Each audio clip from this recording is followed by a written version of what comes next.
She was selling cakes in the square. Until a hidden girl whispered a secret in German, Chloe had learned to make herself invisible. 27 years old, selling handmade cakes in the town square, blending into the daily rhythm of commerce and conversation like background music nobody really heard. Her long black hair caught sunlight she barely noticed. Her green eyes focused on transactions that kept her fed, but left her heart empty.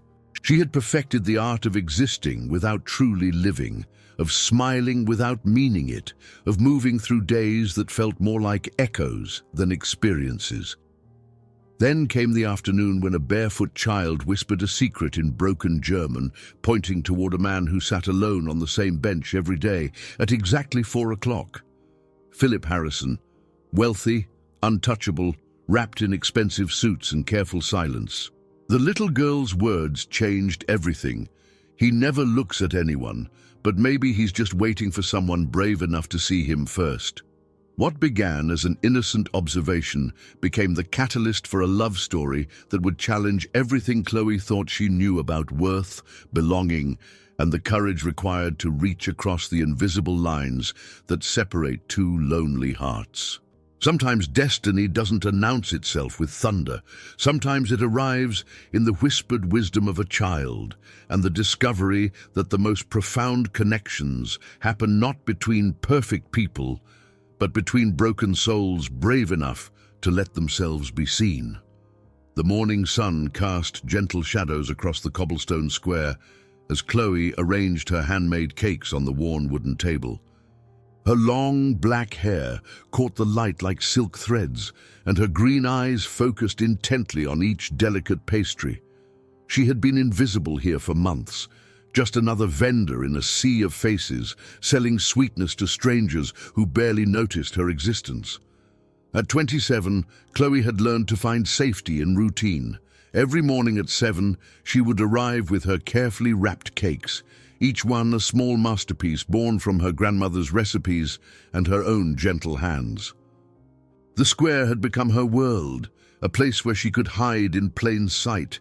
The familiar rhythm embraced her, vendors calling out their wares, children chasing pigeons, elderly couples sharing quiet conversations. But beneath this comforting predictability, her heart carried a weight she couldn't name, the ache of someone who had never truly been chosen. "Your lavender cake smells like heaven," said Mrs. Patterson, a regular customer whose kind eyes always held concern. "But child, when was the last time you really smiled?" Chloe forced her lips upward, the gesture feeling foreign. "I smile all the time, Mrs. Patterson." "No, dear, you wear politeness like armor. There's a difference." The scent of vanilla and cinnamon drifted through the air, mixing with distant church bells, a symphony of simple pleasures that made her heart both full and empty. As the afternoon stretched toward 4 o'clock, Chloe noticed him again. Philip. The man in the expensive dark suit who sat alone on the same bench every single day, his posture perfect, his expression unreadable. She had watched him for weeks now, this mysterious figure who seemed to exist in his own world of calculated solitude. "Excuse me, miss?" A small voice interrupted her thoughts. Chloe looked down to see a barefoot little girl holding a wilted flower, her eyes bright with unusual wisdom. The child pointed discreetly toward Philip, her voice dropping to a whisper that felt like the most important secret in the world. "He never looks at anyone," she said in broken German, then careful English. "But maybe he's just waiting for someone brave enough to see him first." Chloe's gaze followed the gesture to Philip, a distinguished man whose expensive suit couldn't hide the profound loneliness radiating from his still form. His hands rested on his knees with precision, but something in his shoulders spoke of burdens carried alone. The little girl smiled with knowing expression. Lonely people recognize each other. She took a piece of lemon cake without payment. But needing someone isn't weakness, it's hope. Before Chloe could respond, the child disappeared into the crowd, leaving only the scent of flowers and words that felt like prophecy. Her message lingered like a gentle challenge, stirring something deep within Chloe's protected heart. What if loneliness wasn't meant to be carried alone? Tomorrow, she would discover that some conversations begin not with words, but with courage to cross invisible lines. She didn't know it yet, but Philip had been watching her too, wondering if someone so gentle could ever see past his walls. The next afternoon arrived with unexpected rain, turning the cobblestone square into a canvas of reflected light. Chloe hurried to cover her cakes with the small canvas she always carried, her heart racing not from the sudden weather, but from the memory of yesterday's whispered words. As she glanced toward Philip's usual bench, she found it empty and felt a disappointment that surprised her with its intensity. Seeking shelter? The voice was deep, careful, and startlingly close. Chloe turned to find Philip standing just 3 feet away, holding a large black umbrella. Up close, his presence was even more overwhelming. Tall, impeccably dressed, with grey eyes that seemed to hold decades of unspoken stories. Rain droplets clung to his dark hair, and there was something almost vulnerable about the way he stood there, as if offering the umbrella had required more courage than she could imagine. Yes, thank you, she managed, her voice barely above a whisper. He moved closer, extending the umbrella to cover both her table and herself. The silence between them felt heavy with possibility, like the moment before thunder when the air itself holds its breath. The rain created a cocoon around them, washing away the noise of the square and leaving only the gentle rhythm of water against canvas and the surprising warmth of his presence. "Your cakes," Philip said slowly, his eyes studying her work with genuine interest. "They're different. Handmade." My grandmother's recipes," Chloe replied, surprised by her own boldness. She always said that love was the secret ingredient, but I think it was patience. For the first time, she saw something shift in his expression, a crack in the careful mask he wore. "Patience," he repeated as if testing the word. "I'm not sure I remember what that feels like." The admission hung between them like a bridge neither was sure they should cross.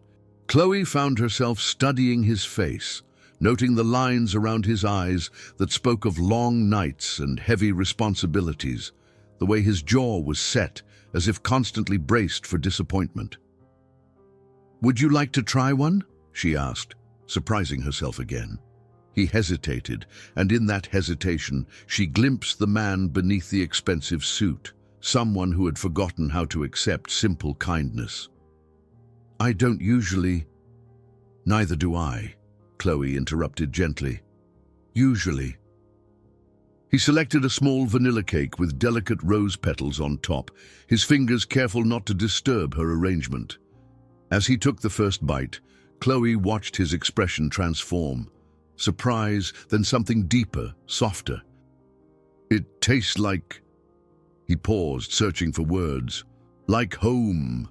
If home were a feeling instead of a place." The rain began to soften, but neither moved to end this unexpected moment of connection. "I've watched you," Philip admitted quietly. "Every day at 4 o'clock. You handle each cake like it matters, like it's precious. In a world where everything is disposable, that's rare." Chloe felt heat rise in her cheeks. "I thought I was invisible." "Never invisible, just waiting for the right moment to be seen." As the rain stopped and he prepared to leave, Philip hesitated. "Tomorrow," he said, "would it be presumptuous to hope you might save me another cake?" She smiled, and this time it reached her eyes. "I'll save you too." He almost smiled back, almost, before retreating to his careful distance. But something had shifted between them, as gentle and inevitable as spring after winter. That night, for the first time in years, neither Philip nor Chloe slept alone with their loneliness, because some connections once made refused to be forgotten, but tomorrow would bring unexpected visitors who would test this fragile beginning. The morning brought more than sunshine to the square. It brought Margaret Whitmore, Philip's business associate, whose sharp heels clicked against the cobblestones like a countdown to trouble. Chloe noticed her immediately. Perfectly coiffed blonde hair, designer suit, and the kind of confidence that came from never being told no. Margaret's eyes swept the square with calculated precision until they landed on Chloe's modest cake stand, and her perfectly painted lips curved into something that wasn't quite a smile. "So you're the little baker," Margaret said, her voice honey-sweet with an edge of steel. "Philip mentioned you yesterday. How quaint." Chloe felt her cheeks warm under the scrutiny. "Can I help you with something?" "Oh, I'm sure you can." Margaret picked up one of Chloe's delicate lemon cakes, examining it like evidence in a trial. "You see, Philip is a very important man, very wealthy, very susceptible to certain types of women who might see opportunity in his loneliness." The words hit Chloe like cold water, each syllable designed to make her feel small, insignificant, predatory. "I don't understand what you're implying," Chloe said quietly, but her hands trembled as she rearranged the remaining cakes. Margaret leaned closer, her voice dropping to a whisper that felt like poison. "I'm implying, dear, that men like Philip don't end up with girls who sell cakes in squares.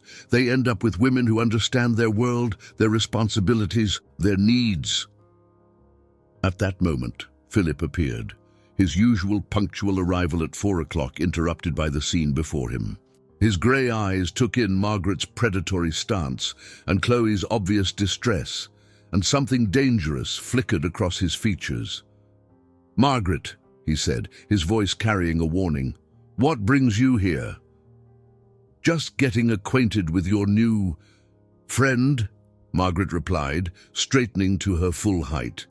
"We were discussing the differences between fantasy and reality." Philip stepped between them, his body language protective in a way that made Chloe's heart skip. "The only reality here is that you're making Ms. Chloe uncomfortable. I suggest you leave." "Philip, really?" Margaret laughed, but the sound was brittle. "You can't be serious about this little infatuation. She's not our kind of people." "Our kind?" Philip's voice grew colder. "You mean the kind who measure worth by bank accounts and social connections? You're right, Margaret. She's nothing like that." The dismissal in his tone was unmistakable. Margaret's composure cracked for just a moment, revealing something raw and desperate beneath the polish. "You'll regret this, Philip, when the novelty wears off and you remember who you really are." After Margaret's sharp heels disappeared into the distance, Philip turned to Chloe with gentle eyes. "I'm sorry. She had no right to speak to you that way." "Maybe she was right," Chloe whispered, unable to meet his gaze. "Maybe this is just fantasy." Philip reached out, his fingers brushing hers with infinite tenderness. "The only fantasy, Chloe, is thinking that worth is measured by anything other than the goodness of someone's heart." But as he spoke those words, neither realized that Margaret's threat was more than empty posturing, and that some people would do anything to protect what they believed was theirs. Tomorrow would prove that love's greatest enemy isn't doubt. It's the desperation of those who refuse to let go. 3 days passed without Philip's familiar presence at the bench, and Chloe found herself glancing toward that empty spot every few minutes, her heart sinking deeper each time.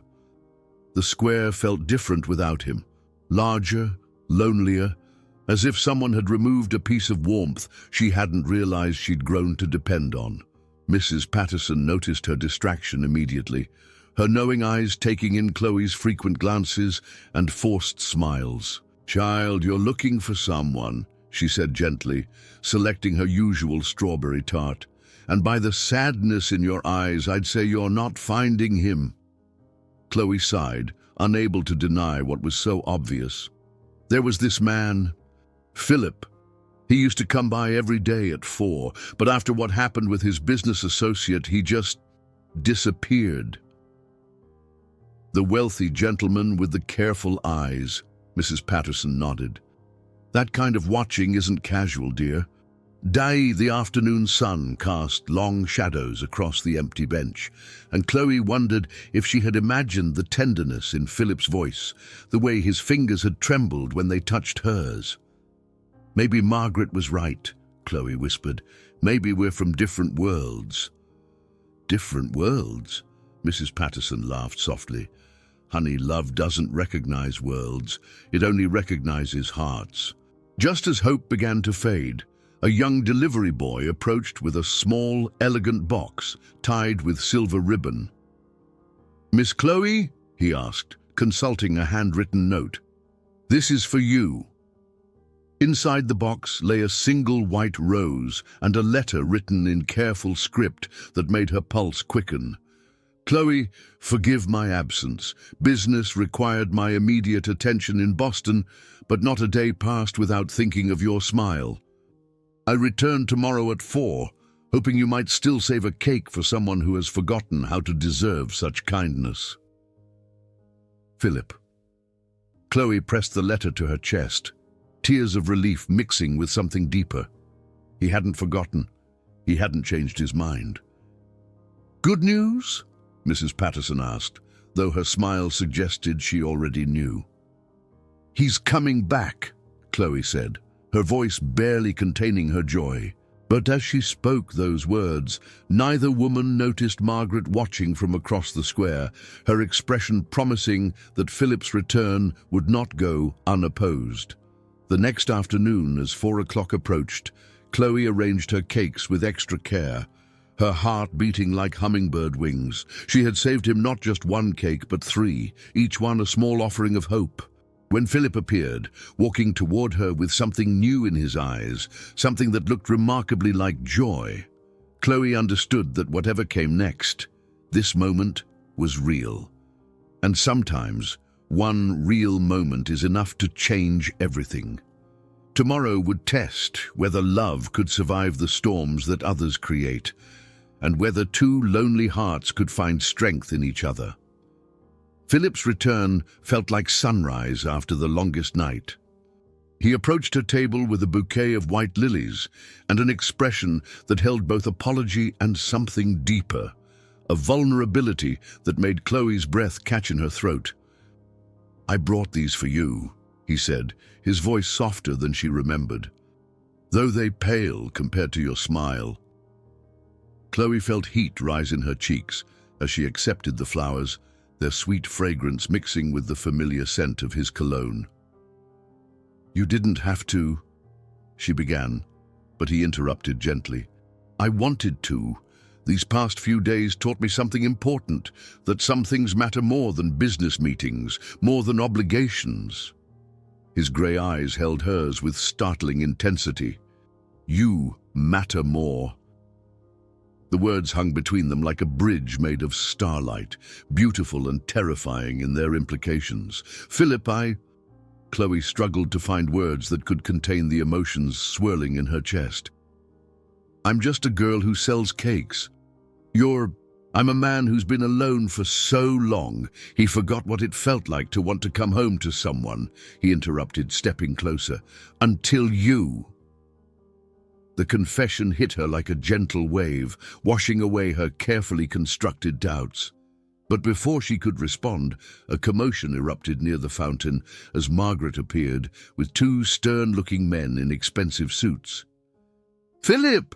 Margaret called, her voice carrying across the square with theatrical urgency. "Thank goodness I found you. These gentlemen are from the Wellington Foundation. They need to discuss the merger immediately." Philip's jaw tightened, but he didn't move from Chloe's side. "Whatever it is can wait until tomorrow, Margaret." "I'm afraid it can't," one of the men interjected, his tone brooking no argument. "The deadline is today, Mr. Harrison. Miss Whitmore explained you might be distracted." Chloe saw the conflict in Philip's eyes. Duty warring with desire, obligation battling with the fragile new connection they'd discovered. She placed her hand gently on his arm, the touch electric and grounding. "Go," she whispered. "Some things can't wait." "But I just got back," he said, his voice rough with frustration. "And you'll come back again," she replied, though her heart ached at the words. "I'll be here." Philip's fingers brushed her cheek with infinite tenderness, a promise made without words. "This isn't over," he said, his eyes holding hers. "What we have, it's just beginning." As he walked away with the suited men, Margaret lingered, her smile sharp as winter frost. "How touching," she said sweetly, "though I wonder how long his romantic notions will last when reality sets in." But Chloe barely heard her, still feeling the warmth of Philip's touch, still holding on to the promise in his voice. Some things were worth waiting for, some people were worth fighting for, and sometimes love required not just courage, but patience, the kind of patience that trusted in tomorrow even when today felt incomplete. That evening, she would discover that Margaret's interference was only the beginning, and that true love's greatest test was yet to come. 2 weeks passed in a blur of stolen moments and growing intimacy. Philip began arriving earlier each day, lingering longer, their conversations deepening from polite exchanges to whispered confessions that felt like secrets shared between souls.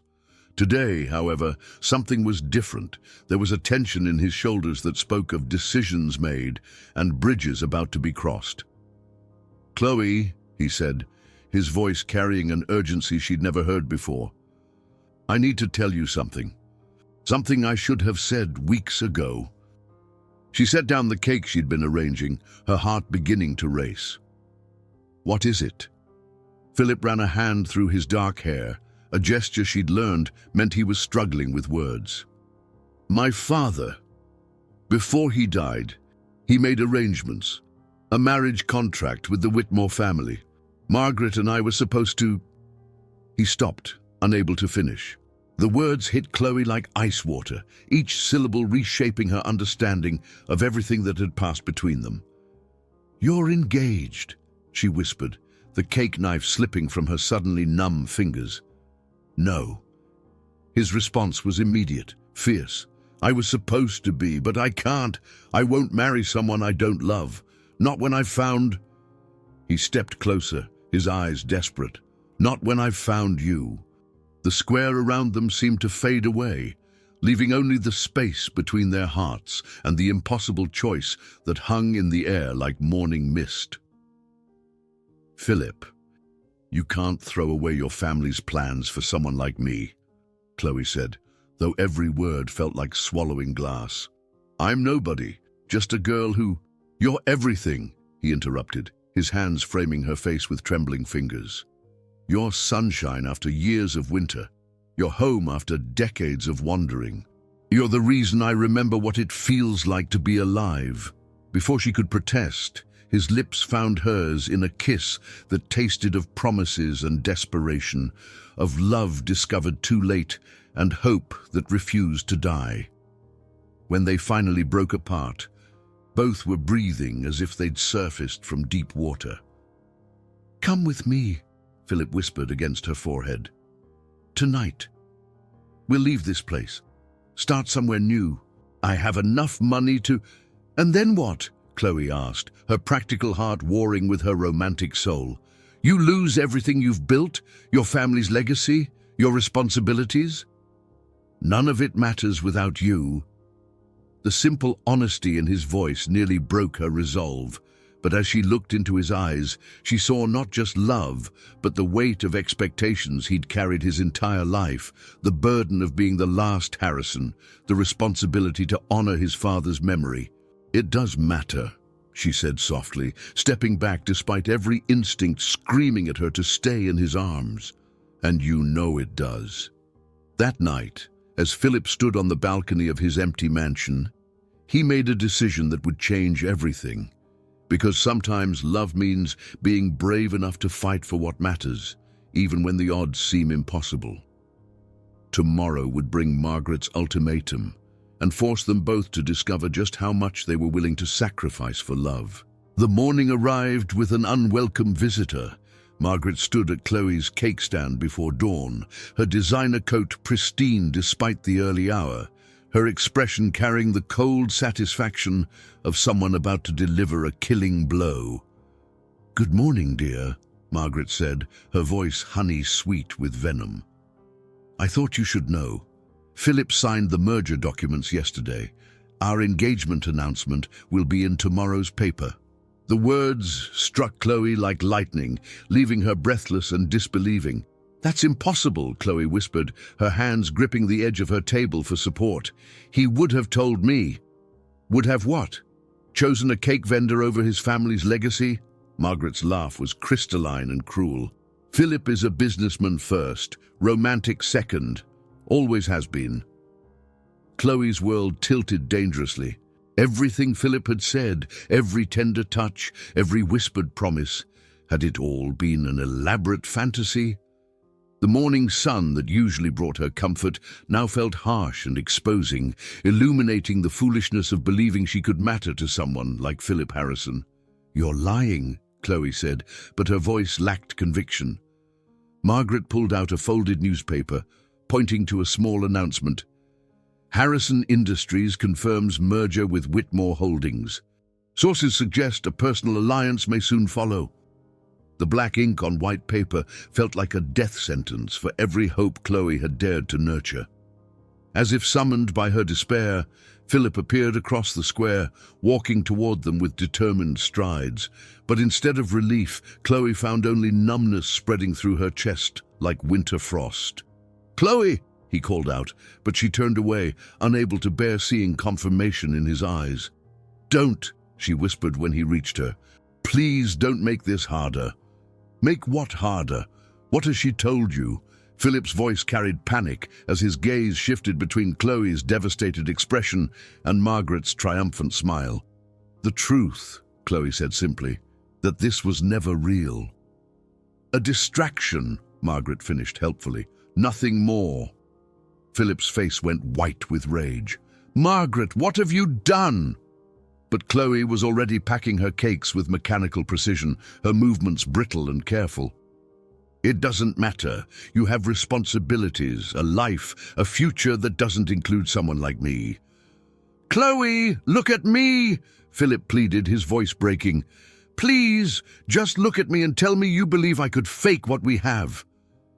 She finally met his eyes, and what she saw there, raw pain, desperate love, furious helplessness, nearly shattered her resolve.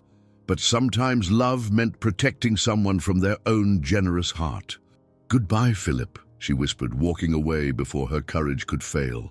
That night, neither slept. Philip staring at documents he'd never signed, Chloe holding his white rose, both wondering if love could survive the lies meant to destroy it. Tomorrow would bring the truth. But some truths come too late to heal the wounds they're meant to mend.